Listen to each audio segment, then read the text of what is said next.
renderforce.com.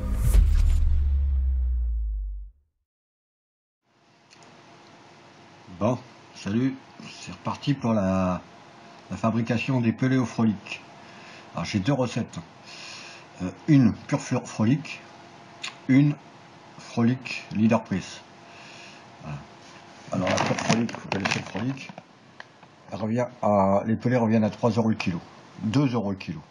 Voilà, le frolic normal, bœuf ou poulet, ce que vous voulez, on s'en fout. Voilà, bœuf ou poulet, pas légumes. Et une deuxième recette avec frolic mélangé au Leader Price moelleuse. Voilà. Je pêche avec ça aussi. Elle fonctionne exactement comme le frolic, elle coule comme le frolic. Et l'avantage c'est que elle coûte moitié prix. Voilà. Un sac de 4 kg de frolic c'est 8 €, un sac de Leader Press c'est 4 €. J'amorce moitié-moitié. Deuxième avantage de ces croquettes Leader Price, c'est qu'il y a plus de poissons. Elles sont beaucoup, on les voit d'ailleurs, ça brille. Elles sont beaucoup plus, il y a de l'huile de poisson, elles sont beaucoup plus riches en poisson. Et plus le poisson d'ailleurs, il y a une odeur de poisson tenace. Et elles durent 2 fois plus longtemps dans l'eau que le frolic. C'est-à-dire que j'amorce la moitié au frolic, la moitié au Leader Price, parce que dans l'eau, elle dure 2 à 3 fois plus longtemps à fondre que le frolic. Donc 2 recettes.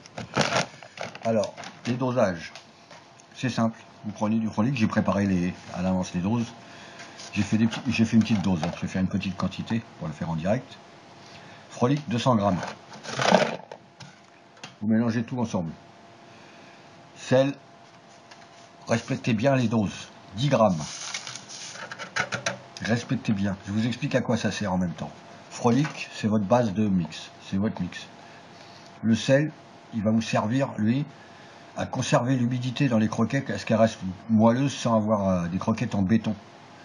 Voilà. On ne s'en sert pas d'exhausteur de goût. Dans le frolic, il y a déjà de l'exhausteur de goût, il y a tout ce qu'il faut.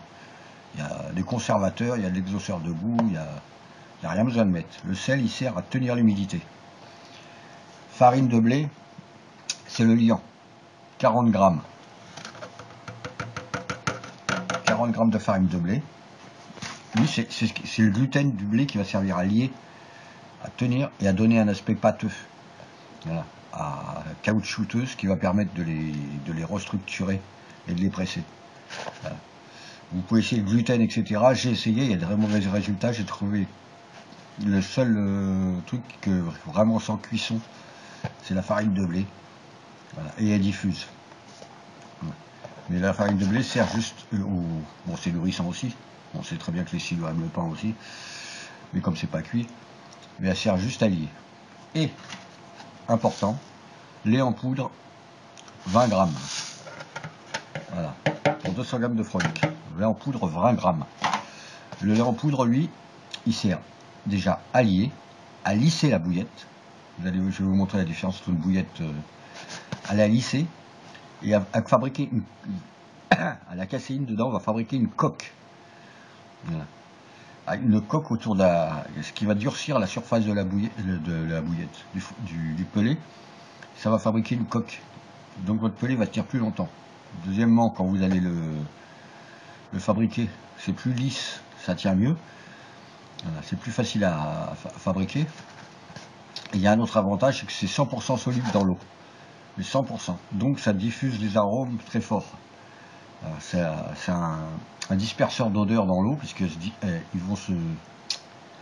il va se dissoudre à 100% le lait en poudre. Voilà. Et ça vous donne une dispersion d'odeur et de goût, surtout parce que les odeurs ça n'a pas de narine, hein, c'est le goût dans l'eau. Voilà. Et en plus, qu'est-ce qu'il fait? Ah ouais, je sais plus ce qu'il fait d'autre. Alors c'est très riche en protéines, mais on s'en fout. Pour les capes c'est important, pour les silos on s'en fout. C'est tout. On passe le tout au mixeur. Je le mixe sur 3 ou 4 fois. Voilà, je mixe une première fois, je sors, je remixe, je sors, je touille. Parce que ils ont beaucoup de mal à se mélanger ces ingrédients. La farine va tomber au fond, ça va coller au machin. Voilà. Je fais ça à sec. Donc je mixe et je vous montre. Bon, c'est reparti. Donc j'ai mixé, il faut que ça soit ultra fin. Il faut pas qu'il y ait... Voilà, vraiment c'est de la farine. Voilà. Vous allez voir que cette farine elle est humide, on peut presque la tasser. Voilà. Maintenant il va falloir mouiller avec de l'eau bouillante. Mais bouillante, quand je dis bouillante, c'est bouillante. Hein. Il faut de l'eau qui bout. Et introduire l'eau dedans. Le problème c'est qu'il faut y aller très doucement. Voilà. C'est pas comme les... C'est pas comme les bouillettes où vous mettez vos œufs et il y a la moitié d'œufs quasiment et la moitié de mix. Là, votre mix, il va absorber quoi? 2 cuillères à soupe maximum d'eau pour une quantité de 200. Et là, il y a 300 grammes, un peu plus, avec la farine, tout. Voilà, il faut vraiment, si vous dépassez d'une cuillère à café sur une quantité comme ça de mix, vous allez voir qu'elle va devenir trop mou. Il faut vraiment que ça soit une pâte très ferme. Il faut qu'elle soit vraiment ferme. Vous allez voir, c'est dur de montrer l'aspect d'une pâte. Voilà. Mais il faut y aller. Je peux pas le faire en direct. Hein, je vais verser mon eau. Je vais le faire. Comme elle est bouillante, vous touillez à la cuillère, vous écrasez comme ça. Voilà. Et il vaut mieux trop dur que trop mou. Donc, allez-y mollo, mollo, mollo. En mettant l'eau, c'est très peu d'eau. C'est déjà humide. C'est des aliments humides. Donc c'est juste pour relier. Voilà. Attention. Donc je le fais, vous allez voir. Mais ça fait quoi? 2 ou 3 cuillères à soupe maximum. Voilà. Si vous dépassez un peu trop, vous allez vous retrouver avec de la soupe. Donc il faut que ça soit très dur. Donc je mouille à mon eau bouillante. Je le fais. Je peux pas le faire en direct, ça servira à rien. Et je vous montre l'aspect que ça doit avoir. Je reprends. J'ai mouillé mon mix. On a l'impression qu'il est sec. Voilà. Vous voyez, j'ai l'impression qu'il est sec. Pourtant, regardez. Je prends mon mix. J'ai mis même pas 2 cuillères à soupe d'eau. Je prends mon mix. Je le masse un peu. Regardez. Il est déjà mouillé. On a presque, en fait, 2 cuillères à soupe là-dedans. C'est même trop. Vous voyez. Mon mix est déjà mouillé. Donc je le masse. Je sais pas comment on dit. Je le pétris. Et puis je reprends. Mais avec 2 cuillères à soupe, ça suffit largement. Vous avez l'impression que c'est sec comme ça fait un aspect sablé. Mais dès que vous le pétrissez, il va devenir une pâte. Donc très doucement, très doucement sur l'eau. Voilà. Pas de lait, pas de conneries, hein. De l'eau, uniquement de l'eau. Allez, je pétris et je reviens. Voilà, ma pâte est finie. Ouais, l'aspect qu'elle doit avoir, elle doit être légèrement brillante. Elle brille. Et quand j'enfonce mon doigt, elle ne doit pas craquer. Vous voyez, il n'y a plus de craquelure en fait. Quand vous enfoncez le doigt, quand elle est bien, quand elle est prête, il faut qu'elle... Si elle est trop sèche, elle va craquer. Si elle est trop molle, vous allez vous en apercevoir. Ça va du aspect chewing-gum. Là, quand vous enfoncez le doigt, vous voyez, c'est lisse. Ça craque pas. Si ça craque, vous rajoutez un petit peu d'eau. Voilà, mais par goutte, hein. Vraiment par très peu. Jusqu'à, voilà, quand vous enfoncez votre doigt, ça ne doit pas craquer, ça doit être complètement lisse, vous voyez. Bon, maintenant je fais une boule et je laisse reposer pendant une demi-heure à 1 heure. Voilà. Mais il faut, c'est important, hein. Il faut que toutes les particules de frolic, etc. s'imprègnent. Donc vous laissez reposer pendant une demi-heure à 1 heure. 1 heure c'est mieux. Tout va s'imprégner. Voilà. Et ça va être vraiment cohérent. Et en attendant, donc je laisse reposer 1 heure. Une petite quantité, une demi-heure quand vous faites 1 kg ou 1 heure. En attendant, je vous montre un petit outil de dépannage. J'en ai fait un plus gros. Mais là, c'est si vous avez vous en faites pas 50 kg. Voilà. J'ai chopé un bout de tube de... Merde, il est collé, je ne l'ai pas nettoyé la dernière fois. Il y a de la pâte. Parce que là, il ne me sert plus. Hein. C'est le premier modèle que j'ai fabriqué. Voilà. Un tube de PVC 30 mm intérieur. C'est du tube de conduite d'évacuation d'eau. J'ai chopé, ça c'est un bouchon, vous faites un piston avec un bouchon de... Là j'ai pris un bouton de chez Liffy, un chez Liffy qui traînait. Une tige enfoncée dans le bouton, une boule pour pas me faire mal à la main. Voilà, ça tombe pile poil, et en fait, je dois l'enfoncer jusqu'à ce niveau là pour avoir la taille de mon pelé. Voilà, mon pelé fait... Et sa mère à la pute qui suce des ours. Voilà, comme d'habitude. Voilà, quand je l'enfonce jusque là, mon pelé est prêt. Vous allez voir quand je le fais. Donc après, vous faites comme vous voulez. Donc vous avez compris, hein, il faut vraiment que ça soit costaud parce qu'ils font compresser très fort, vous allez voir quand je vais les faire. Il faut vraiment compresser très fort. Vous avez une deuxième solution, c'est ce que je faisais en premier. C'est un 30 mm, moi j'avais mis une pièce de 50 centimes. J'avais pris un bout de bois que je mettais dessus, un bout de manche à balai, et des grands coups de marteau dessus. Vous mettez 3 ou 4 grands coups de marteau pour tasser votre pâte. Voilà, mais comme ça va très bien. Maintenant je me suis fabriqué une machine pneumatique pour les faire, donc ça me facilite les trucs, mais je pêche beaucoup. Je pêche tous les jours, donc j'en ai besoin de plus déjà. Mais avec ça fonctionne très bien. Un petit piston qui rentre pile poil. Voilà. Et une planchette pour mettre en dessous. Donc je laisse reposer et je reviens pour les faire.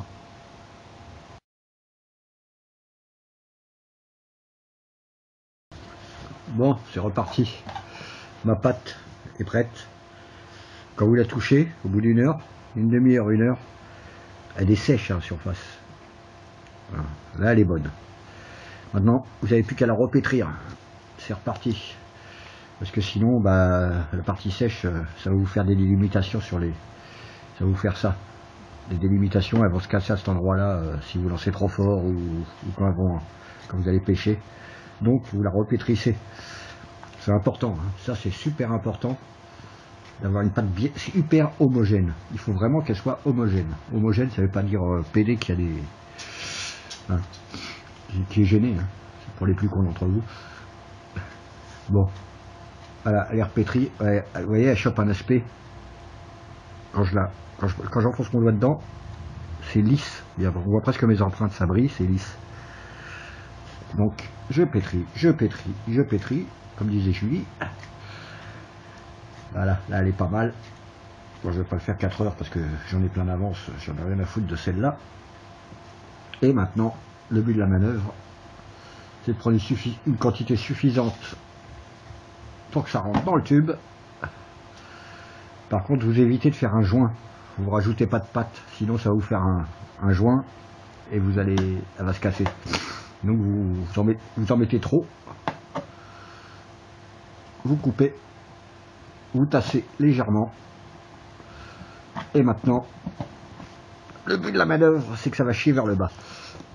Et là, il faut y aller. Et vous voyez, ça va chier vers le bas.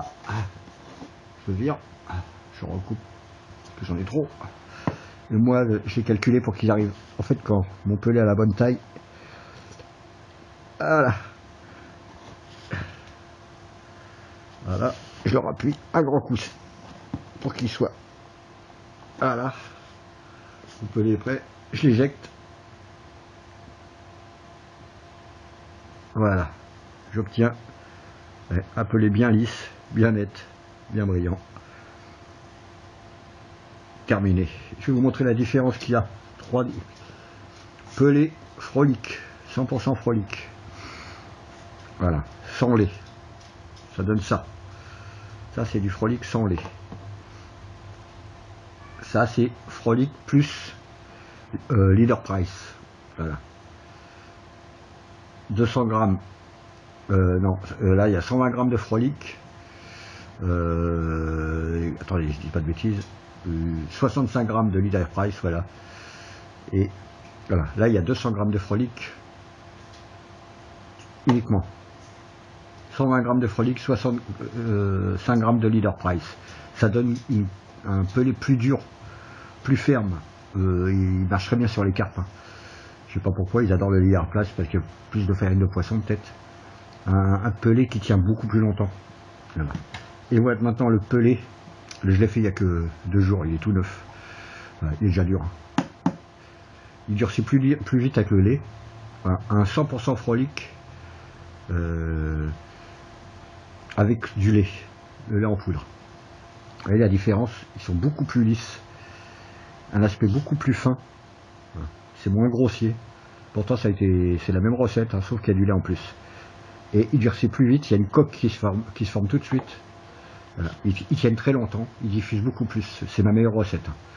Voilà. Un peu plus chiant, voilà. Ça vous coûte 2 € le kilo, c'est à peu près le même prix, hein, quelques centimes, voilà. Vous voyez, il y a très peu de différence entre les sans pelé, sans Frolic Pur, Frolic Leader Price, ça vous fait baisser le prix et ça marche tout aussi bien. Il marche plus en hiver, ceux qui sont la moitié Leader Price, il fonctionne mieux en automne et en hiver. En été, Frolic Pur. Voilà. Donc vous avez, je vais vous mettre dans le descriptif la recette complète, mais vous avez compris le principe, hein, c'est rien de compliqué. Hein. Voilà. Il faut tasser. L'important c'est super, c'est la recette, la respecter exactement, trait pour trait. Voilà. Bien faire les deux massages comme je vous ai fait. Le premier, laisser reposer, le deuxième massage, et bien blindé de, comme je vous ai fait, hein, je vous en refais une en, bien blindé pour pas qu'il y ait de raccord. Voilà. Vous blindez bien votre tube. Voilà. Ouais, vous blindez à ras, bien blindé et super tassé. Mais quand j'ai tassé, c'est tassé. C'est pour ça que je vous dis qu'à coup de marteau, ça marche pas mal non plus. Ça chie vers le bas. J'en enlève un peu jusqu'à ce que j'arrive à ras. Voilà, j'en fous partout en même temps. Là, je suis presque. Et là, je lui mets la grosse pression. Ah, voilà. Et là, je peux l'éjecter. Et j'ai un truc hyper tassé. Sans aucun souci. Maintenant, c'est sage. Entre 10 et 15 jours minimum. 10 et 15 jours. Là, ça a 2 jours. Là, ça a une semaine. Déjà, je peux pêcher avec. Mais entre 10 et 15 jours, en fait, quand ils sont bien, prenez votre aiguille à bouillette, vous le passez dans le sens de la longueur, et ça doit être dur, vous voyez, et un peu tendre. Ça doit être dur. Voilà. Là, il est un peu tendre, je rentre un peu facilement, j'ai l'impression de rentrer dans un truc là. Il faut que ça force légèrement. Voilà. Il faut que ça force légèrement. Cela, voilà. Voilà, là, là, il est bien, je force légèrement. Voilà, il est bien. Après, vous les mettez, voilà, vous laissez entre 15 jours, 20 jours. Ça dépend de la température, ça dépend de l'humidité. À l'ombre, hein, pas au soleil, pas de courant d'air, à l'ombre. Moi, je les stocke dans des petits cartons comme ça. Je leur fous la paix. Voilà. Et je les stocke à un moment comme ça et il n'y a aucun problème. Je les 15 jours comme ça. Au bout de 10 jours, je peux les mettre dans des sacs, genre sacs à patates. Je les pends, je les sèche. Voilà. Et 20 jours, je les mets dans un seau. Après, vous fermez le seau ou dans l'ancien sac votre sac de Frolic, il est refermable. Vous les remettez dedans, vous les stockez. Voilà. Et ils bougeront plus. Ils garderont leur humidité comme les Frolic en fait dans leur sac s'il est bien fermé. Voilà. Si vous les laissez à l'air, ils vont devenir en bois. Voilà. Et ben vous avez je vais vous mettre dans le descriptif la recette avec Frolic Pur, Frolic Leader Price, que je vous conseille, la Frolic Leader Price. Hein. Voilà. Et pour votre amorçage, vous pêchez là-dessus sur un amorçage Frolic, qui est moitié Frolic, moitié Leader Price que vous avez vu sur la photo là, sur la vidéo. Et Leader Price moelleux. Voilà. C'est 2 fois plus économique et ça marche très bien. Voilà. Et prochaine vidéo, ben, je vais vous montrer les adjuvants que vous pouvez rajouter. Ça sert pas grand chose. Je vais tester quelques-uns. Voilà. Et les dosages des adjuvants. Je vais faire ça tranquille après, dans la semaine qui vient. Ce que vous pouvez rajouter en quelle quantité, sans que ça casse la structure du pellet. Sinon, ça casse la structure du pellet, ils tiennent plus. Vous avez compris que les dosages sont très importants. La façon le massage en 2 fois est très important. Le repos est très important. C'est comme de la pâtisserie, quoi. Si vous faites n'importe quoi, eh ben vous allez avoir n'importe quoi à la fin. Donc arrêtez de foutre tous vos produits qui marchent. Ça marche comme ça, vous voyez. Ça marche très bien comme ça. Arrêtez, mettez pas tout ce qui traîne dans la cuisine parce que ça sert à rien. Allez, amusez-vous bien avec ça. Déjà, vous pourrez pêcher. Et puis, je ferai une prochaine vidéo avec les petits adjuvants qu'on peut rajouter dedans, voilà, comme la poudre de foie, etc. Qui peuvent faire un petit plus dans certaines fois. A plus, amusez-vous bien. Et j'espère que ça vous a plu. Un petit pouce si ça vous a plu, ce serait bien parce que j'ai assez bossé sur cette merde. Allez, bye. Et je vais à la pêche sur ce. C'est parti. Dans 18 minutes, je suis parti.